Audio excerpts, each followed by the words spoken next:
थाना तिलहर अंतर्गत नगरिया मोड़ के पास शाम को लगभग 6:15 बजे एक सूचना आई कि एक महिला जो आधी जली हुई अवस्था में सड़क के किनारे खड़ी है।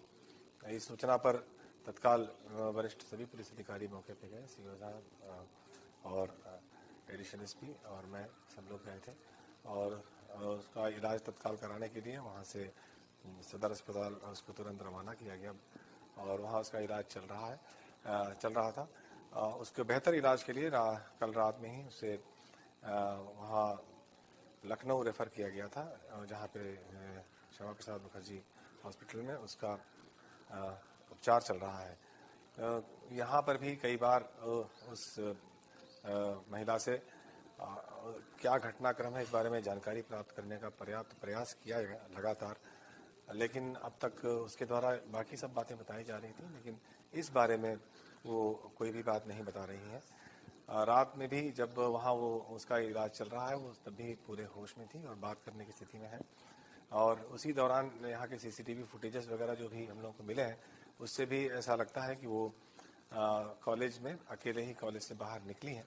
ये फुटेजेस को भी उनके पेरेंट्स को भी भेजा गया है और उनसे भी रिक्वेस्ट किया गया है कि बच्ची को मोटिवेट करके उस लड़की को और क्या बात है एक्चुअली क्या हुई है इस बारे में वो जानकारी करने का प्रयास करें, क्योंकि ये हमारे लिए बड़ा महत्वपूर्ण है। इसके अलावा जो अलग अलग टीमें लगी हैं इस घटना का अनावरण करने में, उसमें डिजिटली जो काम कर रहे हैं हमारी एसओजी की और सर्विलांस की टीम है।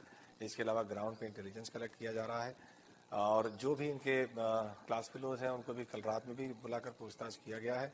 आज ये प्रक्रिया जारी है। इसके अलावा सीसीटीवी फुटेजेस को भी खंगाला जा रहा है ताकि कोई और वाइटल क्लू हम लोग को मिल पाए।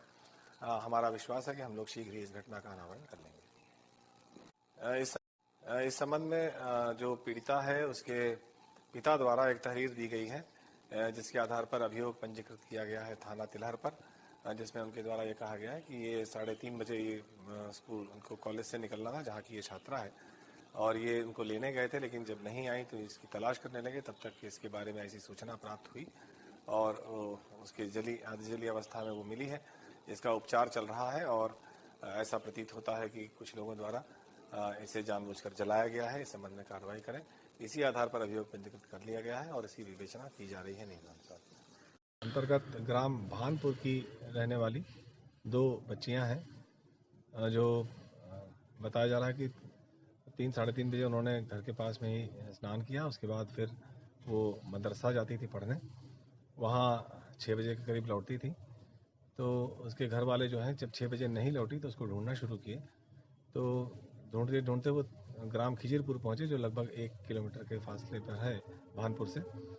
तो वहाँ ढूंढने पर एक बच्ची जिसकी उम्र 4 वर्ष है उसका शव मिला वहाँ और उसके बाद फिर गांव वालों की मदद से भारी पुलिस बल वहाँ पहुँचा, हम लोग भी वहाँ पहुँचे और उसके बाद फिर उसकी बहन जो अभी तक नहीं मिल रही थी, बड़ी बहन चचेरी बहन है, थोड़ी देर बाद वह जीवित अवस्था में ही बगल के एक खेत में मिली है। उसको तत्काल उपचार के लिए अस्पताल भेजा गया है और जहां अभी फ़िलहाल उसके जो पैरामीटर्स हैं वो स्टेबल बताए जा रहे हैं। हालांकि वो बोल नहीं पा रही है अभी और उसके गर्दन पर चोट है, सर पे भी चोट है उसके, और प्रयास ये किया जा रहा है कि उसको किसी तरह पहले स्टेबलाइज किया जाए।